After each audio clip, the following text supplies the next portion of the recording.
keys are to the glory days at the stick. From who's got it better than us to brick by brick. It's always the 49ers way, from off-season to game day. Yeah, we talk back. It's the 49ers Cutback.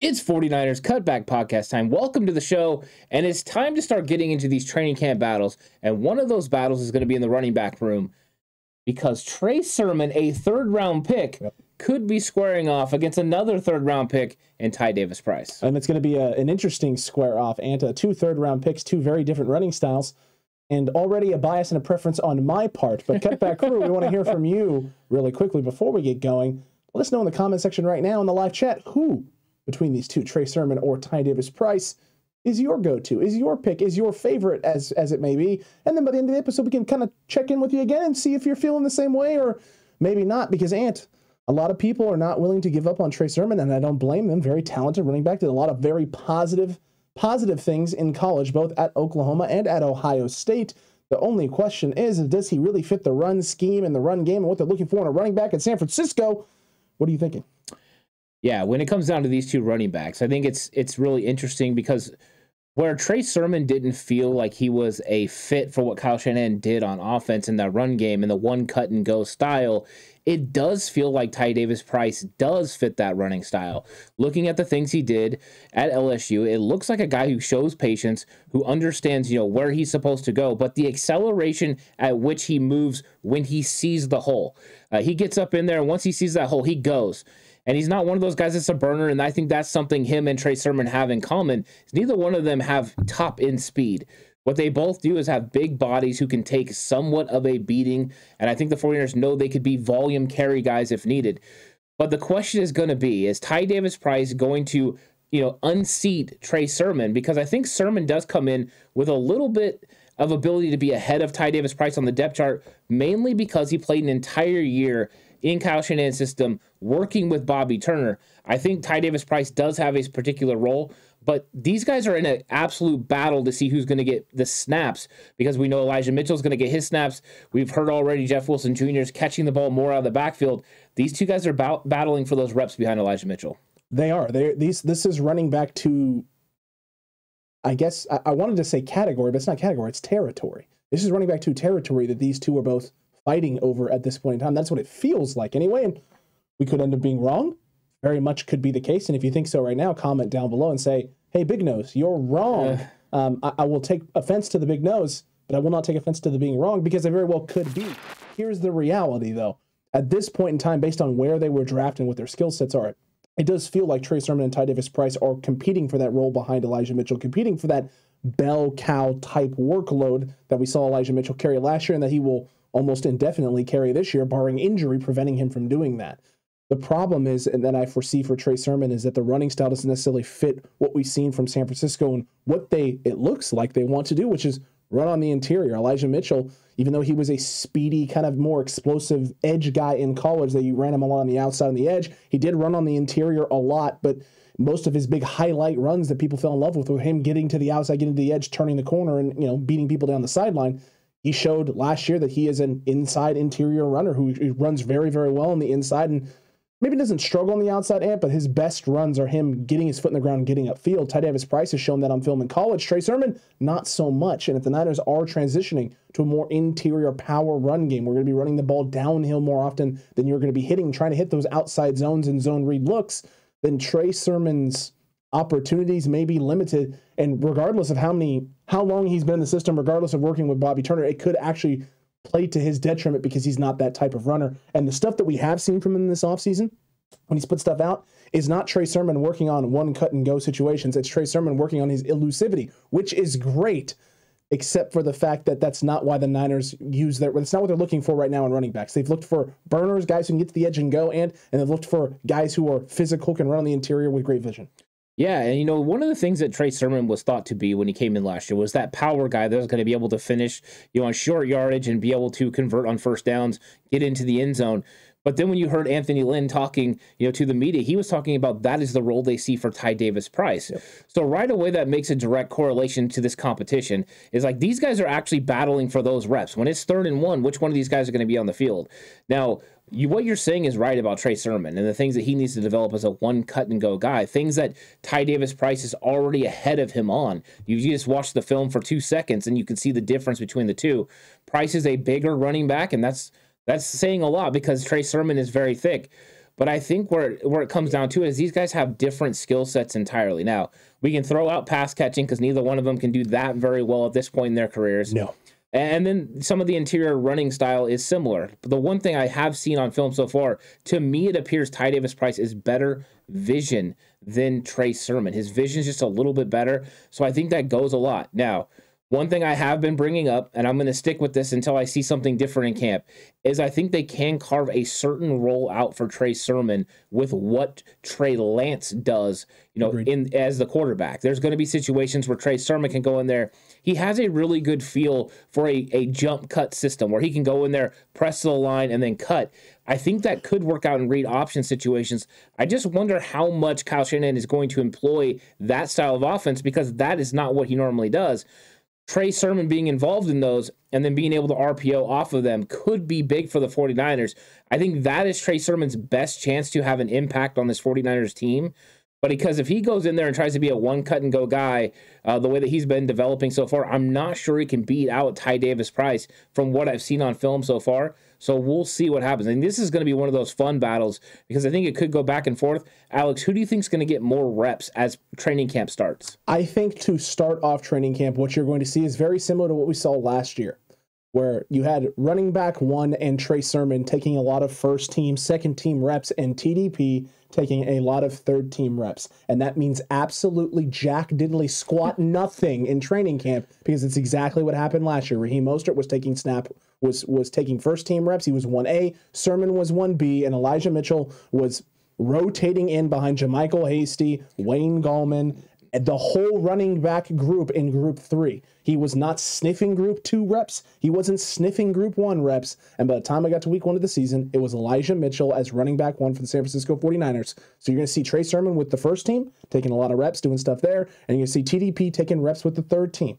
That's what you're going to see because they're testing him. They're trying to see, hey, are you going to, with talent that isn't the best talent on our team, these are still good players. These isn't the best that you're going up against here. Can you do what's being asked of you? Can you hit the holes that you're supposed to hit? Can you show that ability to get your foot in the ground and go? And if he does those things, and it's not going to necessarily move him up the depth chart in training camp, but what it is going to do is allow them to hide him away from everybody else, not expose him a whole bunch to a lot of different things, and then get him going by the time you get to season, so that way by week 1 he's ready to go, understands the system, knows where he's supposed to be going and what his role is as a running back. They're not going to put a lot of pressure on this, but what that does mean for Trey Sermon is that he's going to get a lot of opportunities against the best of the best, and he's got to doesn't have to just do well.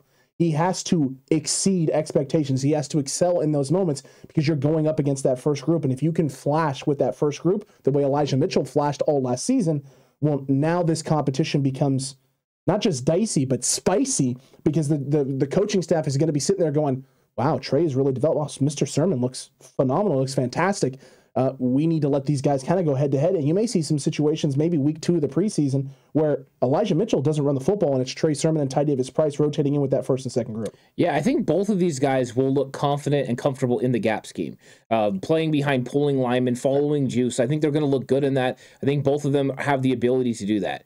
I think one of the questions is going to be when we get into outside zone, how are these guys going to look? Is Trey Sermon fast enough? When we watched him play against Green Bay, that was part of the problem. Anything that got stretched anywhere near the sideline, he looked like he struggled, and he didn't have the one cut and go ability to cut up when he should have and just get positive yardage. I know he did okay in that game, but I think that game did show some of his weaknesses. Yeah. But we haven't been able to see Ty Davis Price do it at the NFL level. So there's no real answers to if he can do it. But if he can, he does have a little bit more speed than Trey Sermon. The ability to run the outside zone and giving him the ability to do everything that Kyle wants to do in his offense could be what catapults him ahead of Trey Sermon. And then you could have Elijah Mitchell and Ty Davis Price as the 1-2 punch. that would really put Trey Sermon in a bad situation where he's not getting the reps and he is only in those special situations with Trey Lance. That might be the precursor to the 49ers going in a different direction here pretty soon. So I am curious to see the development with Trey Sermon in the outside zone and whether Ty Davis-Price can do it. Those are going to be things to watch in training camp as well. Another thing that could actually help Trey Sermon out a lot and is the improvement in pass pro situations out of the backfield, because he struggled mightily early in the season last year. It was part of the reason why Kyle Shanahan, there was a full game where we didn't even see Trey Sermon. It was Kyle Juszczyk there in the backfield. He would rather run a dive up the middle with Kyle Juszczyk, so you had him in off play action pro sets where he could come and pick up blitzes, come across, get rid of the fake. It's not important here. Here comes a free blitzer. Here's a free guy off the edge. Let me make sure my quarterback doesn't get killed here. We saw Kyle Juszczyk in those situations and not Trey Sermon. That's how little they trusted Trey Sermon, not just as a running back running the football, but protection as well on pass sets and pass pro and play action and things of that nature. They didn't feel he could get the job done. So if he can show a drastic improvement in that area and the IQ in that area, that can also create avenues for him to have an expanded role and a different role other than just coming in potentially on read option sets if that's all he shows and that's all they feel he's comfortable with. Do you believe, and I'm going to put this out there, I know we're going to have other conversations about the running back room in the future, but do you believe that there's anyone on this team right now that can go in and potentially take away running back 2 from one of these guys? From either one of these two? Yeah. No. I am not going to give Jordan Mason that much love. I am not going to give JaMycal Hasty that much love. Just no. Jeff Wilson Jr., I love Jeff Wilson Jr. I don't know what he's going to be. If he's healthy, a healthy Jeff, like what we saw a few seasons ago, 2020 Jeff Wilson Jr., then there's something to discuss there. I don't think he's 1A ever, but I do think he could work himself into 1B. But he's got to return to that version of Jeff Wilson Jr., and we haven't seen that version of Jeff Wilson Jr. So until that happens, no. I don't think there's a single running back on this roster that could supersede Elijah Mitchell after what we saw last year, because even Elijah Mitchell in his rookie campaign, the running we saw from him was better than the running we saw from Jeff Wilson Jr. in 2020. Jeff Wilson Jr. reportedly is looking explosive again. So just so you know, I did see that report. Trey Sermon and Ty Davis-Price, you're in trouble. Yeah, and what it could mean is real problems for the loser of this competition. Because 100%. If Jeff Wilson Jr. is that guy, let's say Jeff Wilson Jr. starts getting running back 3 reps and then plays third down back. One of these other guys could be relegated to not even being a part of the rotation. So do you really hold on? So this is I'm not thinking that they can't get it. If Jeff Wilson Jr. returns to that form and he's like the next guy after Elijah Mitchell, and the Niners feel that comfortable with him, let's say Ty Davis-Price beats out Trey Sermon, would the 49ers, is there any world in which they're keeping a Jordan Mason or a JaMycal Hasty over a Trey Sermon? I don't know if that's like a real possibility, other than the fact that Jordan Mason does add the passing aspect, the catching the football aspect. He's a big back. I think they want Sermon to work out, and I think they do believe they can get Mason to the practice squad. Okay. JaMycal Hasty's on the clock. I think he's going to have an absolute battle with Jeff Wilson Jr. for the third down back, but if Wilson is the second best running back, they could honestly go with a 2-back rotation of Jeff Wilson Jr. and Elijah Mitchell, have whichever one they want playing third down, and then only use Ty Davis-Price for short yardage situations if he was to beat out Sermon.